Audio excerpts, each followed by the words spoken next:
My name is Adam Szabados, and I'm here with Roland Werner from Germany, German church planter, theologian, missionary, Bible translator, linguist, all kinds of things interesting. And we are going to talk about the early church, which I think is a passion for both of us.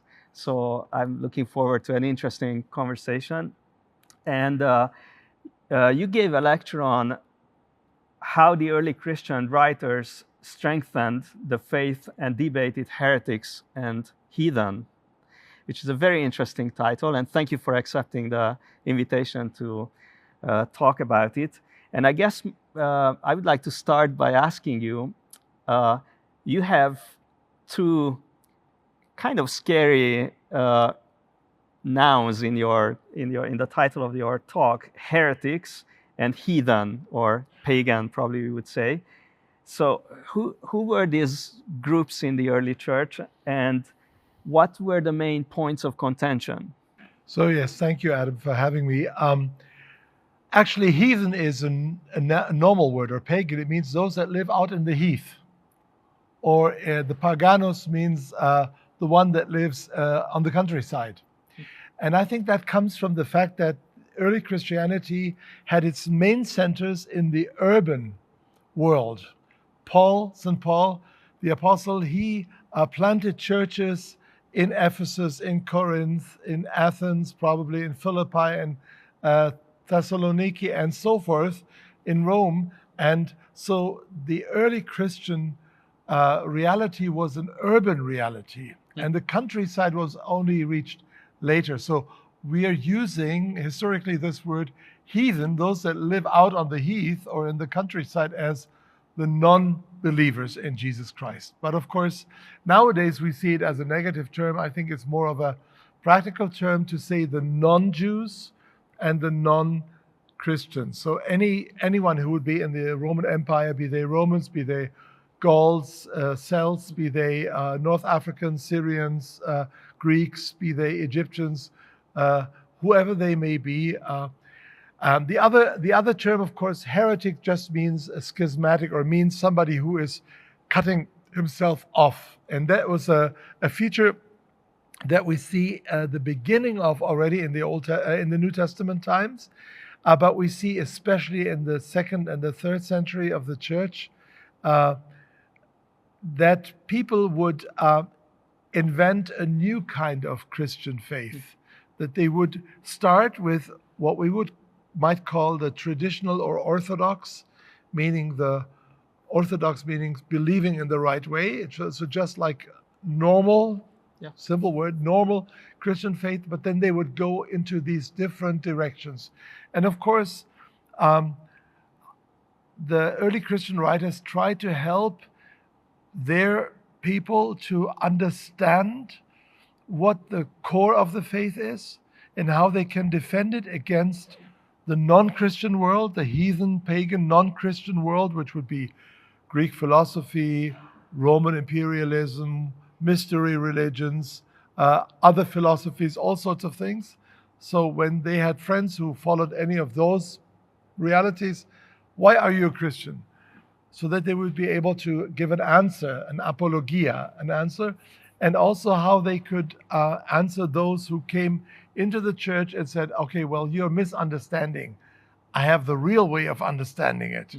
And so that is, I think, what this is about. And I must say, I'm just learning about the early church. In my theological studies, I had very little in Germany, very little teaching on the early church, early fathers. Maybe I just didn't go to the right courses, maybe too. But it's only the last 5 or 6 years that I'm really discovering the world of the early Christian writers.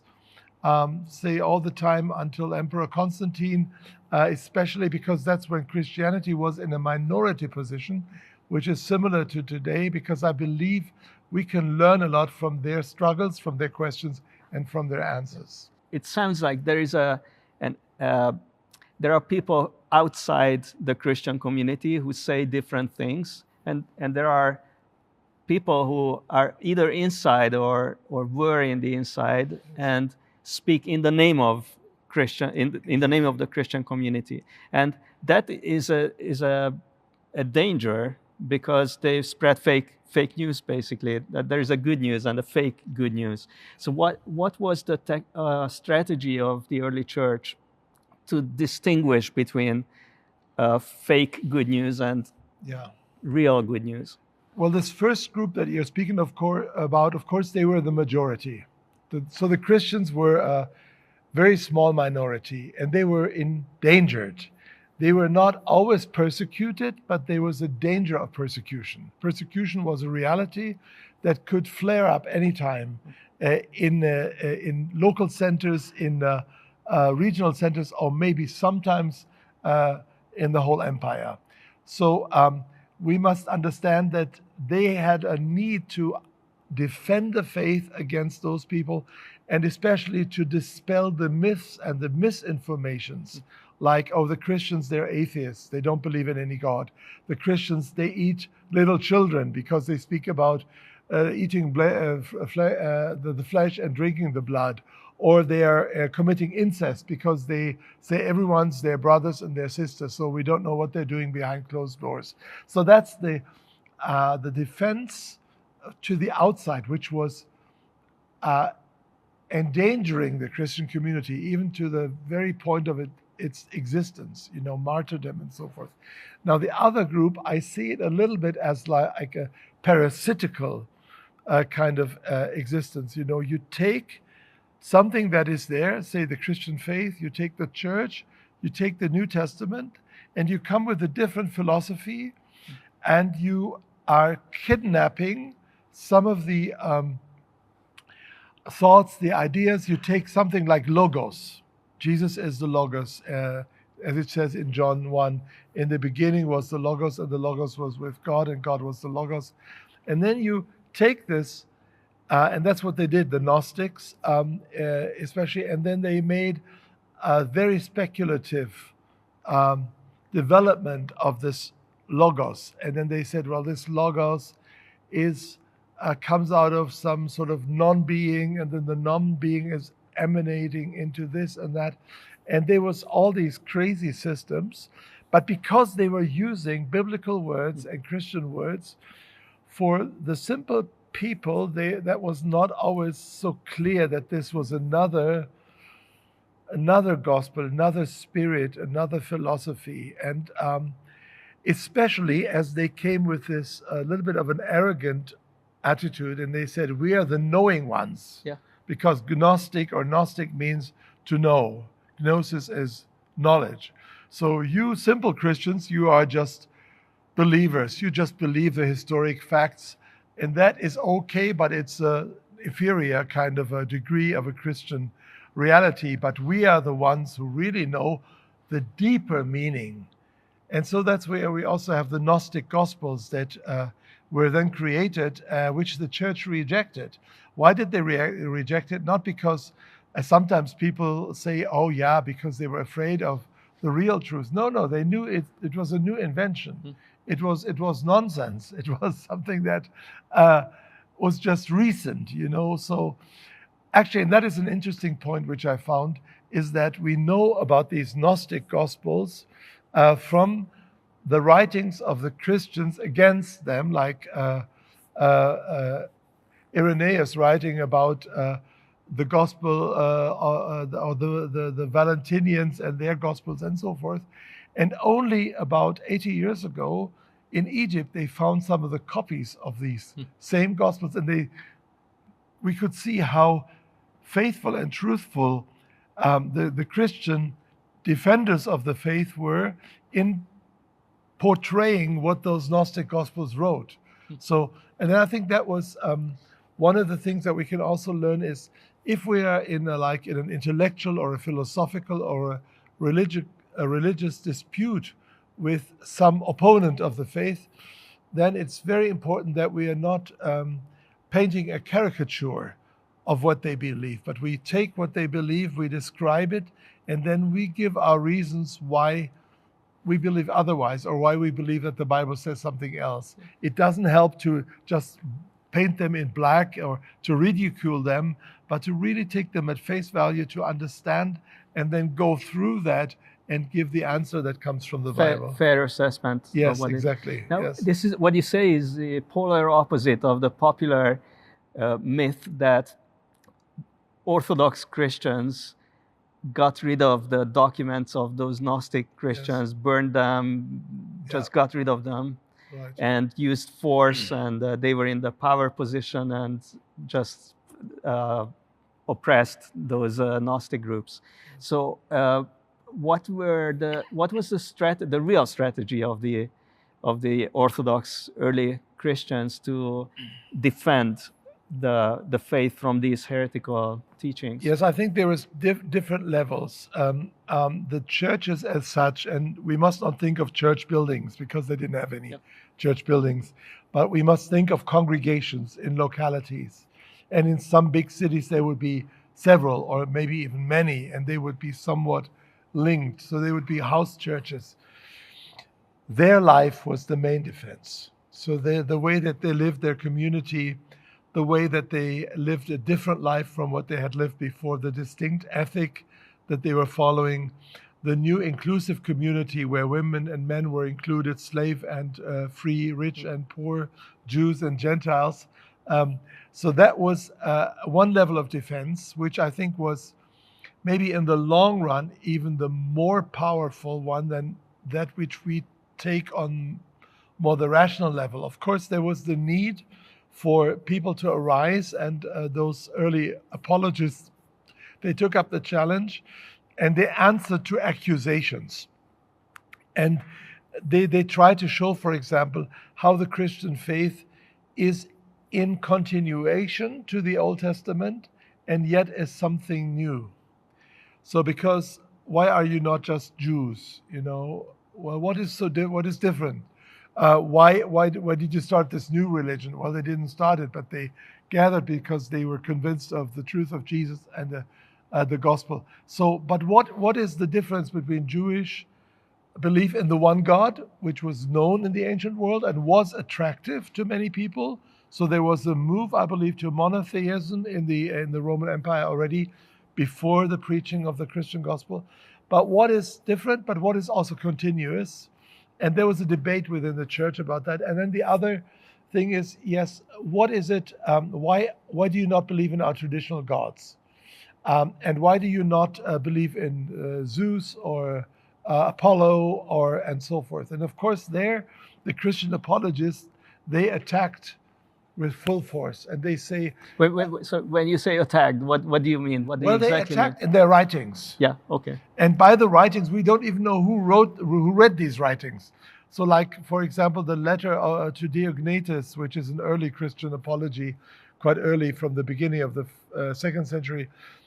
Probably Diognetus means maybe even the emperor, maybe some sort of high official, because it means someone who's highly born, even divine born.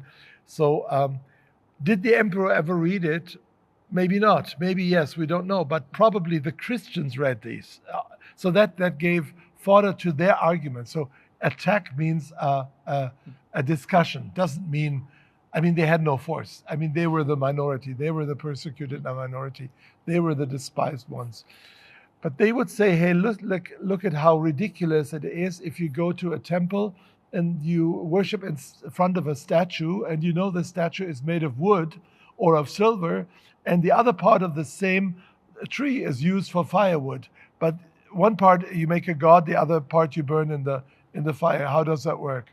Or the silver cannot protect itself, so you have to put a temple guard in front of it, and then he's guarding the god. So why, if it's a god, can he not guard himself? So they had all these arguments against traditional religions, and of course they were not entirely new, because some of the Greek philosophers already attacked the traditional religions like that and said we have to look at the deeper meaning or the higher meaning of what God means. And like Plato finally came to the idea, to the conviction that God is the idea of the ultimate good and the ultimate wise, the ultimate knowing.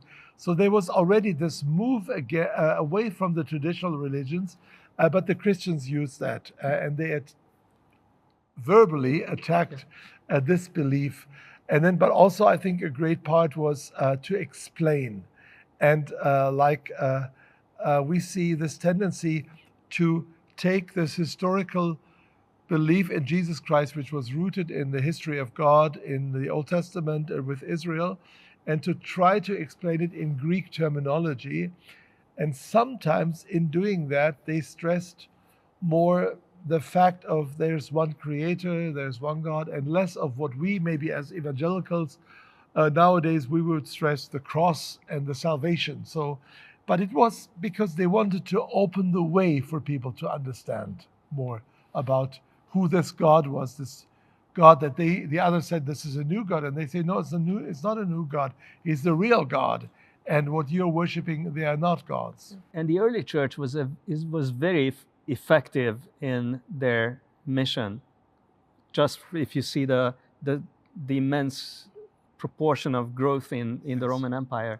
So, and you say that their strategy included the embodiment of the gospel. So they were as someone said, the hermeneutic of the gospel. But they also specifically answered questions and wrote about them. What would be a typical line of defense of the gospel when it came to Gnosticism? So how would they go about doing this defending of the gospel from the Gnostics? We have some writings, especially, as I said, of Irenaeus. I think they stress the historicity, and that's what we also need to do nowadays, to say Jesus Christ was really born. He is the incarnate God. You see, I come from the city of Marburg in Germany, and Rudolf Bultmann was one of our great theologians. And he actually, his house was like 300 meters from the house where I live nowadays. So he would say, we know nothing about Jesus Christ. We have to, only that there was a man called Jesus Christ. We have to demythologize the gospel. And so he took away the historicity. We believe in a risen Christ, the Christ of the church, a Christ that is alive in the kerygma, which means the announcing, the preaching of the church, but we don't know anything about the historic Jesus. So that's the same kind of movement that the Gnostics had. They said, Christ is some spiritual entity. The creation is inferior. It was maybe a lesser God who created the world. So I think the early Christians stressed the unity of the Creator God as the God of Abraham, Isaac, and Jacob, as the Father of Jesus Christ, as the one who sent his Son, who became incarnate, who had real flesh and blood, who was really crucified, who really rose again, who is really coming again. So it was just those facts, because the Christian faith is a faith that is rooted in history and not in myth. Mm-hmm. And that is, I think, where the fight is, and the fight is even today. So I think the most important line from the New Testament against Gnosticism is from John 1, verse 14. The Word became flesh and dwelt among us, and we saw his glory, the glory of the only begotten Son of the Father. So the glory in the earthly human Jesus, who had real flesh and blood, that is which flew in the face of any Gnostic philosophies. And this Gnostic fever that gripped the church and was almost destroying her, I think they took 2 or 3 generations to really shake it off. So with the fights that we have now, I mean, I don't mean fights, battles with swords, but I mean the fights of philosophy, of theology that we have nowadays in our modern and postmodern world. I also think we need about 1 or 2 generations more to overcome this post factual kind of Christianity, where I learned this, and I hear this in sermons all the time in my country. They say, well, of course we know that Jesus did not still the storm on the lake of Tiberias, or Sea of Galilee, but this wants to tell us that Jesus can still the storm in our lives. But how can he, who was there and could not still the storm and stop the storms and the waves when he was there, how can he, help me here and now when he's not even here? It doesn't really make sense. It's only when you divide history from religion or from thought, and you make this big divide. And I think the answer is to combine heaven and earth. Jesus, the eternal Son, became a real human being. That's where the nexus is. You are in a very interesting position because you are in Germany, witnessing all these ideological trends in theology and the church. But you have also seen a lot in Africa, and you spent a lot of time in Sudan and Egypt and maybe elsewhere as well. Do you see a difference? And if yes, what? How we in Europe can employ the early fathers, and how people in Sudan do that? And is there anything that we can learn from them?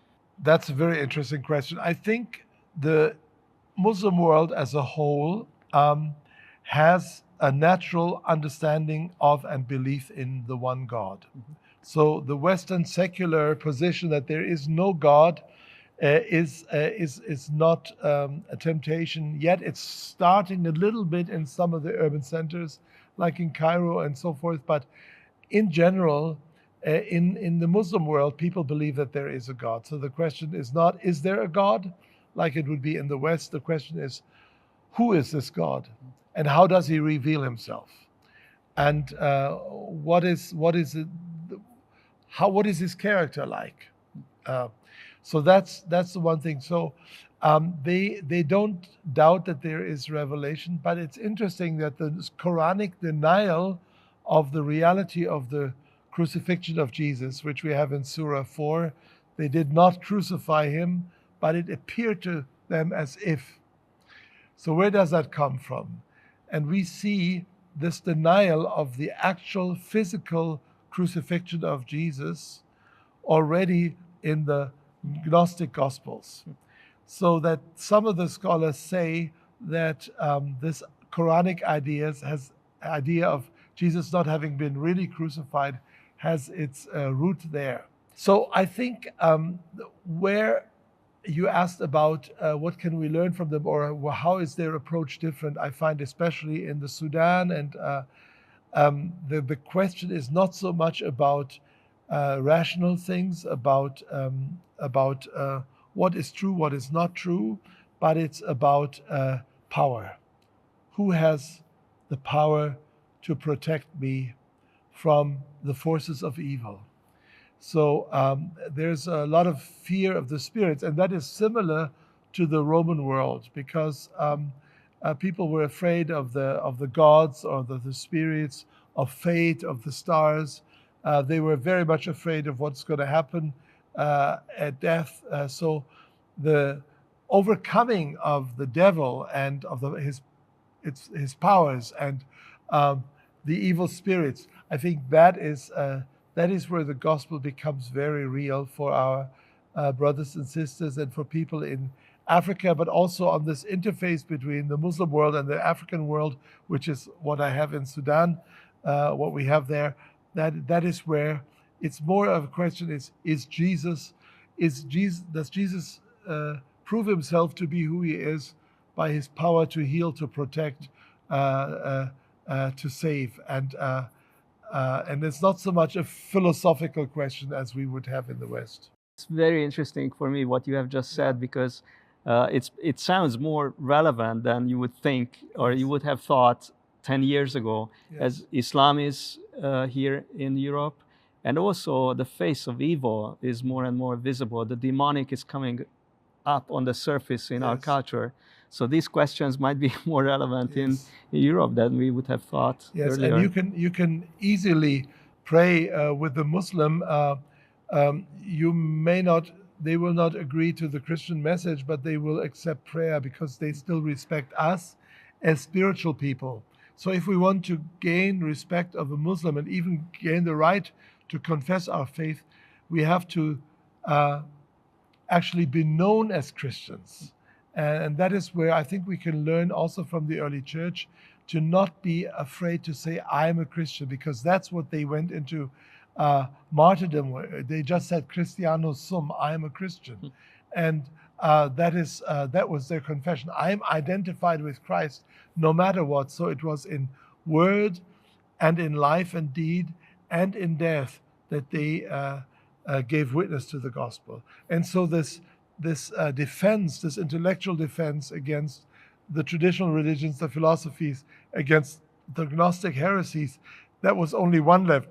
But there was, I think, a maybe even more important level, which was the life of the church that was very distinct, and also the readiness to die for Jesus if necessary.